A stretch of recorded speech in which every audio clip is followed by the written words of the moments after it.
గణపరచడానికి దేవాది దేవుడిచ్చిన ఈ కృపకై ఆయన నామానికే మహిమ కలుగును గాక. ఈరోజు దేవుడు మనకిచ్చిన వాగ్దానం ఏంటంటే యెహోవా చీకటిని నీకు వెలుగుగా చేయును. దేవుని నామానికి మహిమ కలుగును గాక. ఈరోజు దేవాది దేవుడు మనకిచ్చిన వాగ్దానం ఏంటంటే ఆయన చీకటిని వెలుగుగా చేయును.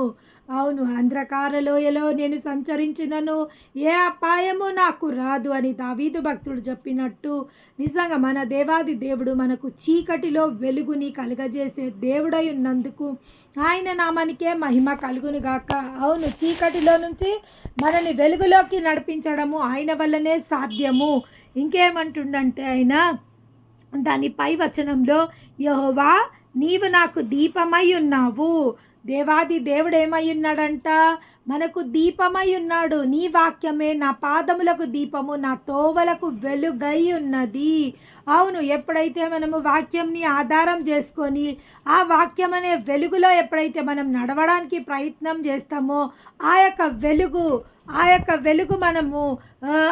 వెలుగు మనని వెలిగించి మన జీవితంలో ఉన్న ప్రతి ఒక్క చీకటిని పాలద్రోలి వెలుగులోకి నడిపించడానికి మనపై కృప చూపించిన దేవునికే మహిమ కలుగును గాక.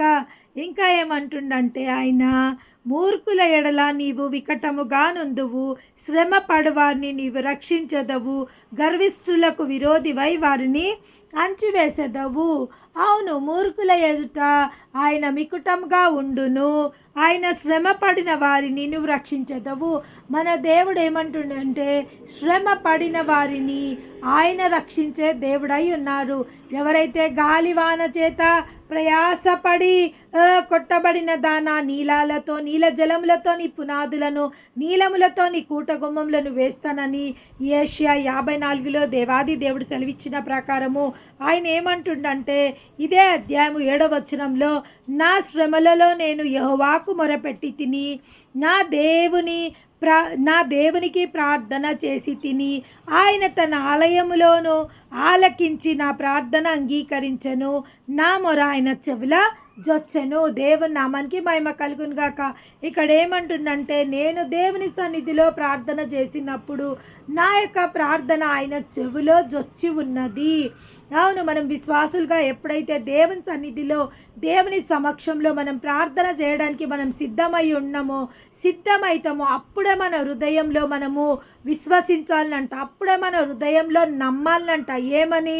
ఈ యొక్క ప్రార్థన నా దేవుడు నిశ్చయంగా ఆలకించబోతుండు. నిశ్చయంగా నేను దేని నిమిత్తమైతే ప్రార్థిస్తున్నానో ఆ యొక్క విన్నపములు ఆయన సముఖంలో చేరిన తోడనే నాకు జవాబు బయలు వెళ్ళి నేను ఆ యొక్క జవాబుని పొందుకోబోతున్నానేసి ముందుగానే మనము విశ్వసించిన ఎడల ఎప్పుడైతే వినట వల్ల విశ్వాసం వచ్చును, వినుట క్రీస్తుని గురించిన మాటల వల్ల మనకు వచ్చును. ఎప్పుడైతే విశ్వాస వాక్యములు మనం వినడం జరుగుతుందో మన హృదయంలో విశ్వాసం రావడం జరుగుతుంది. ఆ మాటలు మనలోకి జీవాన్ని తీసుకురావగలుగుతాయి.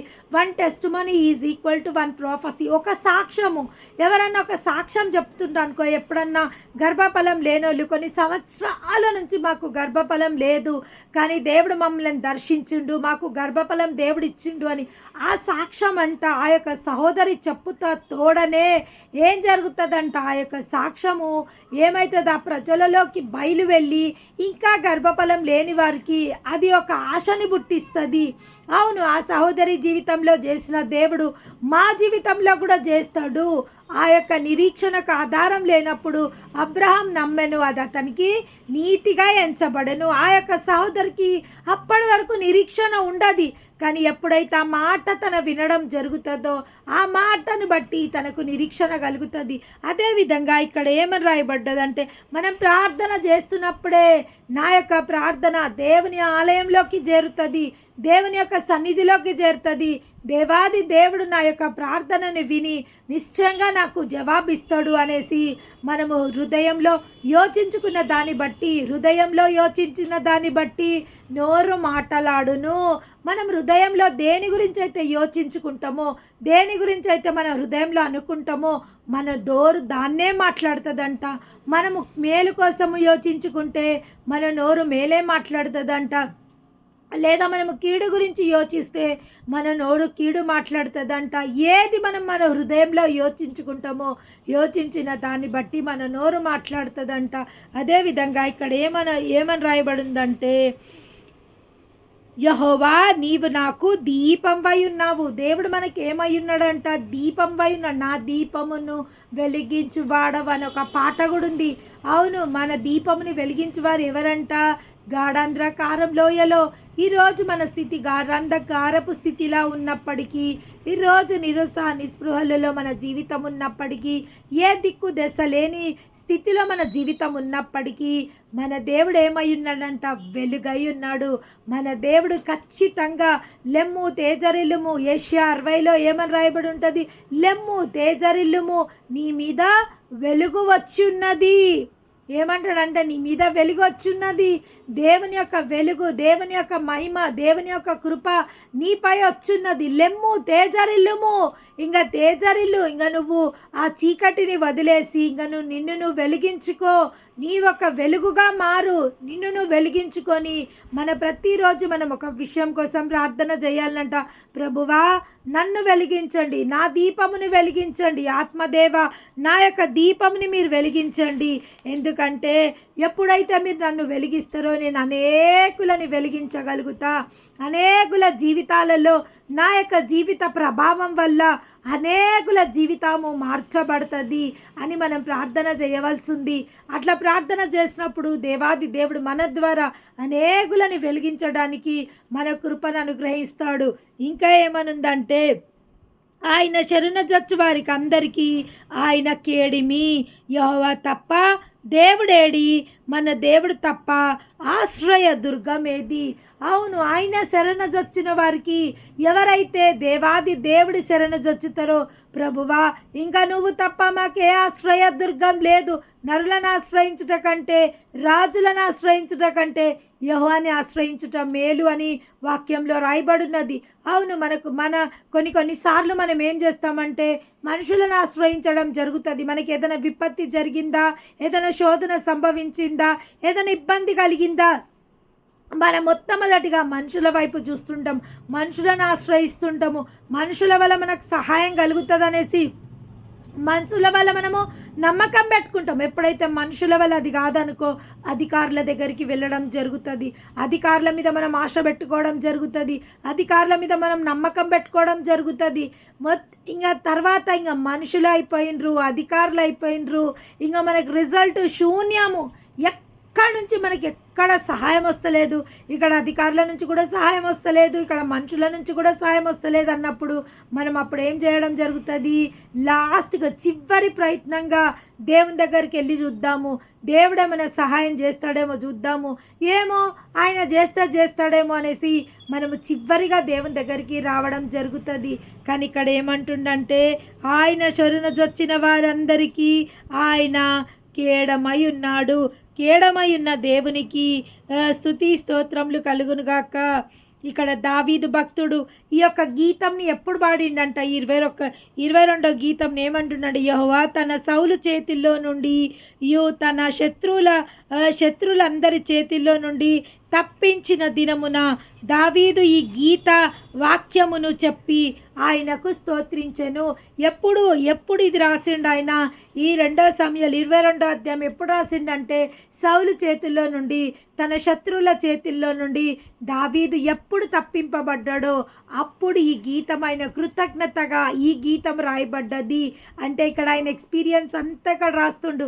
ఏ విధంగా దేవుడు ఆయన కేడమైనాడు, ఏ విధంగా ఆయన శత్రువుల నుంచి ఆయన తప్పించిండు, ఏ విధంగా ఆయన ఆలయంలో నుంచి దావీదు చేసిన ప్రార్థనను ఆలకించిండు, ఏ విధంగా దావీదుని వెలిగించిండు, అదేవిధంగా ఏ విధంగా ఆయన చీకటిని వెలుగుగా మార్చిండు, ఏ విధంగా ఆయన చేతులకు యుద్ధమును నేర్పివాడు ఆయనే, నా బాహువులను ఇత్తడి విల్లును ఎక్కుబెట్టి నీవు నీ రక్షణ కేడిమిని నాకు నాకు అందించెదవు.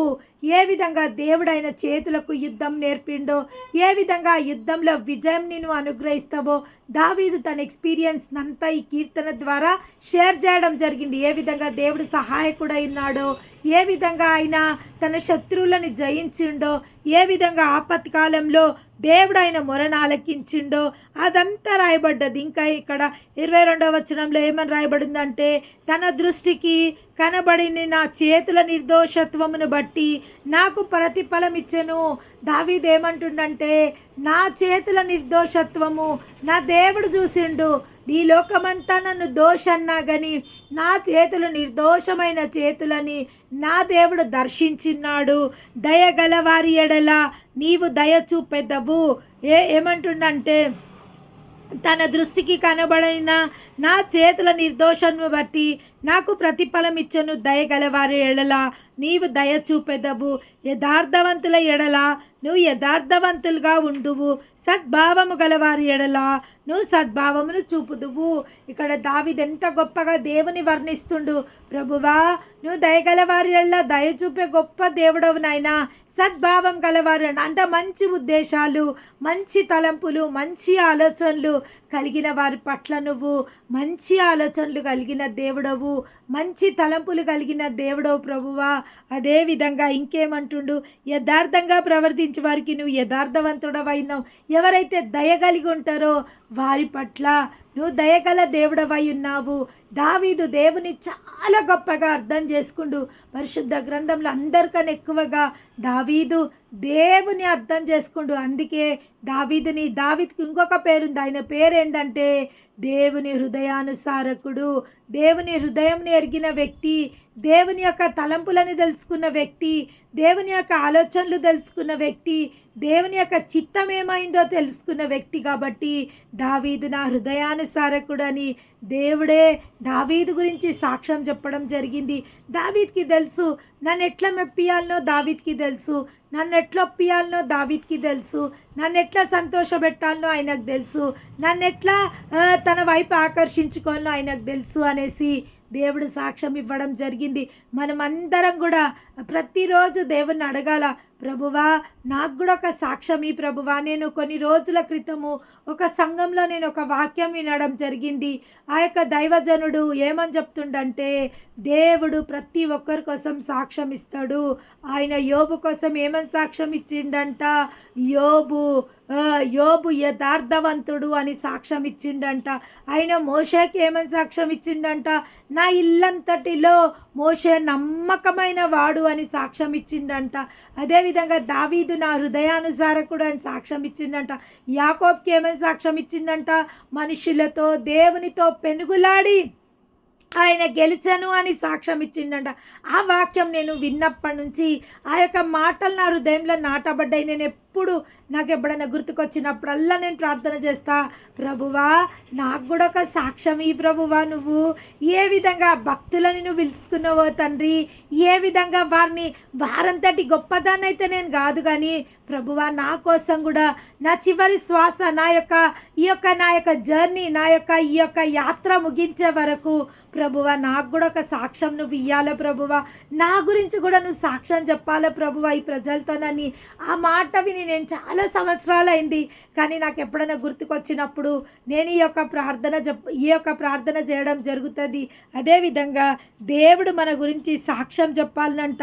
ఇక్కడ దావీదు ఈ యొక్క అధ్యాయంలో దేవుడు ఏ విధంగా తనని కాపాడిండో, దేవుడు ఏ విధంగా తనని సంరక్షించిండో, దేవుడు ఏ విధంగా తనకు కేడిమై ఉన్నాడో, ఏ విధంగా తన మొరను ఆలకించిండో ఈ యొక్క కీర్తనలో రాయబడున్నది.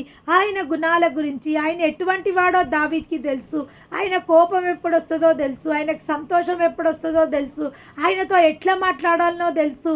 అందుకే దేవుని మనం ఇంకొక ప్రార్థన కూడా చేయాలంట, ప్రభువా నాకు సమయోచితమైన జ్ఞానం ఇయ్యి ప్రభువా. సమయోచితమైన జ్ఞానం అంటే అర్థం ఏంటంటే, జ్ఞానం ఇమ్మని అడుగుమని సొలొమోన్ రాస్తాడు. ఏమని, ఎవరికన్నా జ్ఞానము కొద్దిగా ఉంటే ఆయన దగ్గరికి వచ్చి జ్ఞానం అడిగినప్పుడు మన దేవుడు మనకు జ్ఞానం అనుగ్రహించను అనుగ్రహిస్తాడు అని రాయబడింది.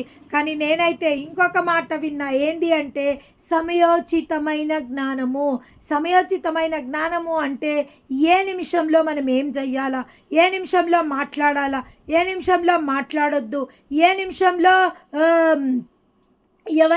వెళ్ళాలా, ఏ నిమిషంలో వెళ్ళొద్దు, ఏ విధంగా ప్రవర్తించాలి. ఇప్పుడు కొంతమంది మనతో గొడవ పడుతుండ్రు, వాళ్ళతో మనం ఎట్లా మాట్లాడాలా, ఏ విషయం మాట్లాడాలా, ఏ విషయం మాట్లాడొద్దు.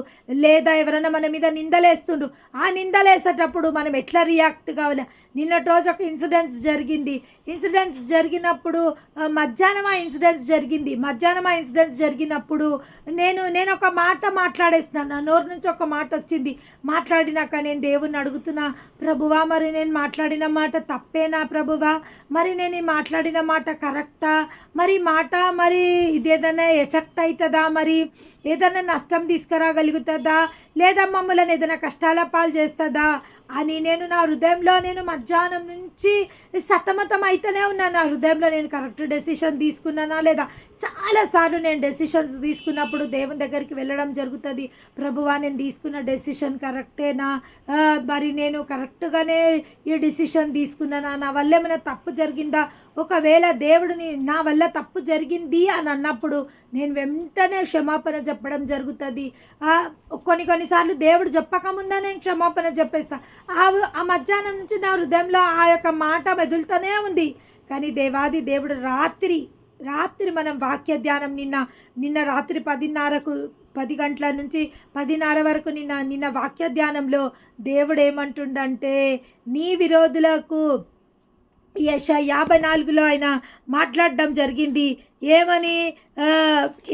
యెషయా 54లో చివరి వచనాల ద్వారా దేవుడు మాట్లాడడం జరిగింది. ఏమని? న్యాయ విమర్శనలో నీకు దోషారోపణ చెయ్యు ప్రతి వానికి నువ్వు నేరస్థాపన చేసేదవు. ఎవరైతే నీ మీద ఈరోజు దోషాలు మోపుతుండ్రో, ఎవరైతే నిన్ను దోషిగా నిలబెడుతుండ్రో వారందరినీ నువ్వు దోషారోపణ అంటే వాళ్ళందరినీ నువ్వు వాళ్ళ మీద దోషాలు మోపేదానిగా నీకు నేను అప్పచెప్పబోతున్నాని. ఆ వాక్యంని నేను రాత్రి నేను ఆ వాక్యంని విన్నప్పుడు నిజంగా నేను అనుకున్నా, ప్రభువా ఈరోజు నువ్వు నాతోనే మాట్లాడుతున్నావు రాజా, నువ్వు నా గురించే మాట్లాడుతున్నావు. మధ్యాహ్నం నుంచి నేను సతమతం అవుతున్నా, కానీ మీరు చూడండి ఒక్క నిమిషంలోనే నా హృదయంలో నా కలవరపాటునంతటినీ తీసివేసిండ్రు. నిజంగా ఆ సమయంలో నేను ఆ యొక్క నిర్ణయం తీసుకోవడం అది సమయోచితమైన జ్ఞానముగా తీసుకున్నా. ఒకవేళ నేను ఆ నిర్ణయం తీసుకోకపోతే గొడవలు జరిగిపోతుండే.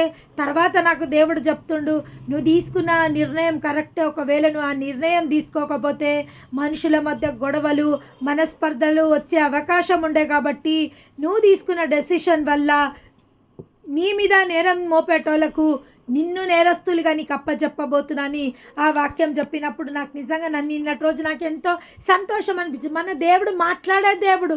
నిజంగా ఆయనతో మాట్లాడడం మనకు అలవాటు కావాలా తప్ప ప్రతి క్షణమైన మాట్లాడుతుంటాడు, ప్రతి నిమిషమైన మాట్లాడుతుంటుంటాడు.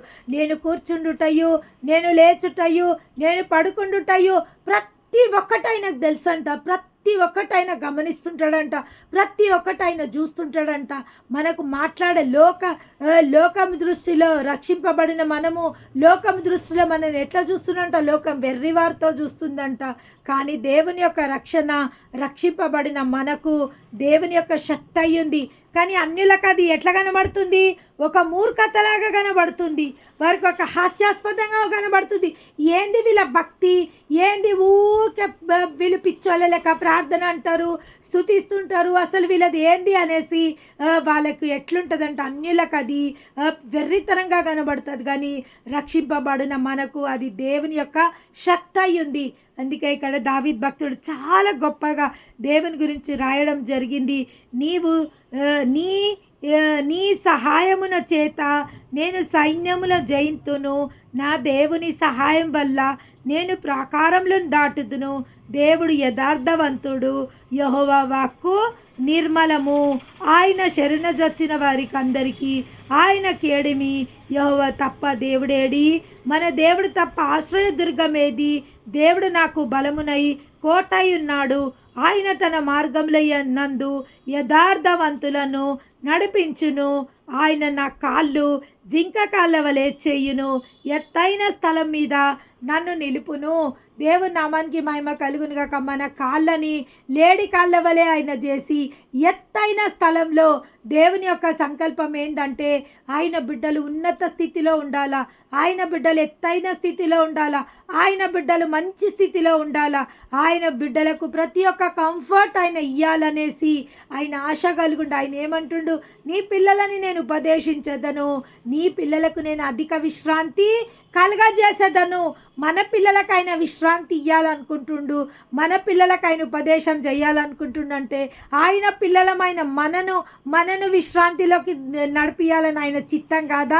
మన తండ్రి ఏ విధంగా ఒక తల్లిదండ్రులు పిల్లలకు విశ్రాంతిని ఇవ్వాలా, పిల్లలకు మంచి భవిష్యత్తుని ఇవ్వాలా, పిల్లలకు మంచి తిండి, మంచి బట్ట, మంచి ఉండడానికి మంచి స్థలములు, అన్ని రకాల కంఫర్ట్స్తో పిల్లలను పెట్టుకోవాలని ఏ విధంగా ఒక తల్లిదండ్రులు ఆశిస్తారో మన దేవుడు కూడా మన పట్ల అట్లనే ఆశ కలుగుండు. మనం ఉన్నత స్థితిలో ఉండాలా, మనం ఉన్నత స్థితిలో ఉండాలా, ప్రతి ఒక్కరికి మనము తీటురాయిగా మనం ఉండాలనేదే దేవుని యొక్క చిత్తమైంది. నిజంగా నేను ఈ మాటను బట్టి దేవాది దేవుని స్తుతిస్తుంటా. ఎక్కడ పోయినా కానీ దేవాది దేవుడు నన్ను ఉన్నత స్థితిలో పెడతాడు. ఎక్కడ ఏ స్థలంలో నన్ను తీసుకెళ్ళినా కానీ ఆ స్థలంలో నా దేవుడు నన్ను ఉన్నత స్థలంగా తీసుకుపెడతాడు. ఎక్కడ నేను పోయినా కానీ ప్రతి ఒక్క స్థలంలో నాకు ఒక గౌరవము, ప్రతి స్థలంలో నాకు ఒక ఘనత, ప్రతి స్థలంలో నాకు మేలు, ప్రతి స్థలంలో నాకు బెస్ట్ అండ్ బెస్ట్. ఏది నేను ఎక్కడికి వెళ్ళినా బెస్ట్ అండ్ బెస్టే నా కోసము అరేంజ్ చేసి పెడతాడు. నా దేవునికే మహిమ ఘనత ప్రభావములు కలుగును గాక. నిజంగా దేవుడు మన తండ్రి ఉన్నాడు. ఏ విధంగా మనకు అన్ని శ్రేష్టమైన ఇవ్వాలన్నదే ఆయన యొక్క సంకల్పమైంది. నేను దేనికి పనికిరాని దాన్ని, కానీ ఎప్పుడైతే నా దేవుని నేను ధరించుకున్నానో అప్పటి నుంచి నా దేవుడు నేను ఎక్కడికి వెళ్ళినా కానీ లోకంలో నుంచి నన్ను వేరుగా నడిపించిండు. ఎక్కడికి వెళ్ళినా లోకము నా ఎడ్యుకేషన్ని నేను ఇంత చదువుకున్నా అంటే వాళ్ళు నమ్మరు. నేను మామూలుగా నేను ఈ పని చేస్తున్నా అంటే ఎవరు నమ్మరు. వాళ్ళు ఎప్పుడు నన్ను చూసినా, లోకంలో ప్రజలు నన్ను చూసినా ఉన్నతంగానే నా చదువు కన్నా ఉన్నత చదువుకున్నారు మీరు అంటారు, లేదా నేను ఉన్న స్థితిలో కన్నా నేను ఉన్నత స్థితిలో ఉన్నా అనుకుంటారు. అది నా దేవుని బట్టి. ఎందుకంటే నా దేవుడు ఘనత ఇక్కడ ఏమంటుండు, నేను యథార్థవంతుల ఎదుట యథార్థవంతుడనైతిని, దయగలవారి ఎడల దయగలిగి ఉంటాను, సద్భావములు గలవాడి ఎల్లా సద్భావం కలుగుతా. ఆయన ఎందుకంటే మనం ఏమై ఉన్నామో మన దేవుని బట్టి మన దేవుడు అన్ని వేళలా స్తోత్రార్హుడు, ఘనతాస్పదుడు. మన దేవుడు, ఆయనకే స్తుతి స్తోత్రములు కలుగును గాక. ఆ దేవుని మనం ఆశ్రయించి ఆ దేవుని బిడ్డలుగా మనం ఎక్కడికి వెళ్ళినా కానీ ఆ దేవుని మనము ఘనపరిచే విధంగా మనం ఉంటాము. ఆ దేవుడు మన ద్వారా ఆయన నామాన్ని ఘనపరుచుకుంటాడు, మన ద్వారా ఆయన నామాన్ని కొనియాడేటట్టు చేస్తాడు. ప్రతి ఒక్కరి దృష్టి మన వైపు ఆకర్షింపబడేటట్టు చేస్తాడు. ప్రతి ఒక్క దృష్టిలో మనని ఘనతాస్పదంగా చేసే దేవాది దేవునికి మహిమ కలుగును గాక. దావీదులాగా మనం కూడా ప్రార్థన చేయాలి. నేనైతే నిజంగా దావీదుని బట్టి ఐ ఫీల్ జలస్. నేను ఎప్పుడు అంటా, ప్రభువా దావీదులాగా నన్ను కూడా మార్చు తండ్రి, దావీదులాగా నన్ను కూడా నా ప్రభువా నీ ఇష్టురాళ్ళ జాబితాలో నన్ను కూడా చేర్చుకో ప్రభువా. దావీదు ఎట్లా నీ హృదయానుసారంగా జీవించగలిగిండో ప్రభువా, దావీదు గురించి నాకు ఇంకా చెప్పు ప్రభువా, దావీదు గురించి నాకు ఇంకా నేర్చుకోవాలని ఉంది ప్రభువా. దావీదు ఎట్లా దేన్ని బట్టి నిన్ను ఆకర్షించుకుండు ప్రభువా, ఆయన మాటను బట్టి నిన్ను ఆకర్షించకుండా, ఆయన ప్రవర్తనను బట్టి నిన్ను ఆకర్షించకుండా, దేన్ని బట్టి నిన్ను ఆకర్షించుకుండు ప్రభువా. దావీదులాగా నా ప్రభువా నాకు కూడా నేర్పించు ప్రభువా. నేను కూడా తండ్రి దేవ నన్ను బట్టి కూడా మీరు సాక్ష్యం చెప్పాలి ప్రభువా. ఈ బిడ్డ నా హృదయానుసారుకురాలు అని మీరు నా గురించి కూడా సాక్ష్యం పలకాలని నేను ఎన్నోసార్లు ప్రార్థన చేయడం జరిగింది. అదేవిధంగా మనం కూడా దేవుని పట్ల ఒక ప్యాషన్ కలిగి ఉండాలా, దేవుని పట్ల ఒక జలస్ కలిగి ఉండాలా. వీళ్ళు చేస్తుండంటే మేమెందుకు అది చేయొద్దు, దేవుని కోసము ఎవరన్నా ఏదైనా చేస్తుండంటే నేను నా సంఘానికి వెళ్ళినప్పుడల్లా నా యొక్క బైబిల్ రీడర్, మా చర్చిలో బైబిల్ రీడర్ ఉంటుంది, అమ్మాయి ఎప్పుడు బైబిల్ చదువుతున్నప్పుడు నేను అనుకుంటుండి, ప్రభువా నేనెప్పుడు చదువుతా ప్రభువా ఇట్లా, నాకు కూడా నీ వాక్యం చదవాలనుంది ప్రభువా నాకు, కానీ ఎట్లా సాధ్యం ప్రభువా, అమ్మో నాకు అసలు తెలుగే సరిగ్గా చదవనికి రాదు ప్రభువా, నేను చదువుకున్నది ఇంగ్లీష్ మీడియం, నేను ఇంగ్లీష్లో అంటే చదవగలుగుతా కానీ నాకు తెలుగు చదవనికి రాదు ప్రభువా, మరి నాకేమో స్పష్టంగా నాకు నీ వాక్యం చదవాలనుంది ప్రభువా అని నేను ఎప్పుడు నా చర్చిలో ఆ బైబిల్ రీడర్ వాక్యం చదువుతున్నప్పుడు నేను ఎప్పుడు నా హృదయంలో అది యోచించుకుంటుంటూనే ఉంటుంది ఎప్పుడు. కానీ దేవాది దేవుడు ఎంత గొప్ప దేవుడు అంటే ఆయనని ఎంత కొనియాడినా, ఆయనని ఎంత స్తుతించినా తక్కువే. అటువంటి నన్ను అంటారు కదా, నాకు అటువంటి ఆపర్చునిటీ రావడము అంటే అసాధ్యం. కానీ దేవాది దేవుడు ఆదివారము సురేష్ మనోరాయ్ గారు ప్రకటన గ్రంథాల ధ్యానాలలో నన్ను బైబిల్ రీడర్గా పెట్టుకొని ఆ యొక్క సేవకునికి నేను బైబిల్ చదవడానికి నేను ఎంతో సంతోషపడుతున్నా. ప్రభువా ఇది నేను అడిగినా, ఏది నేను అడగని నాకు ఇచ్చినవు, నేను అడిగినవి నాకు ఇచ్చినావు. నా హృదయంలో ఒక తలంపు పుట్టంగానే నిజంగా ప్రభువా దావీదుకి చూపించిన కృప నాకు కూడా చూపెడుతున్నావు ప్రభా. నా హృదయంలో తలంపు పుట్టంగానే నేను యోచించే తోడనే అది నా జీవితంలో నెరవేరుస్తున్నావు తండ్రి. నీ నామానికే మహిమ కలుగునుగా. కానీ నేను ఎన్నో మార్లు దేవాది దేవునికి స్తుతులు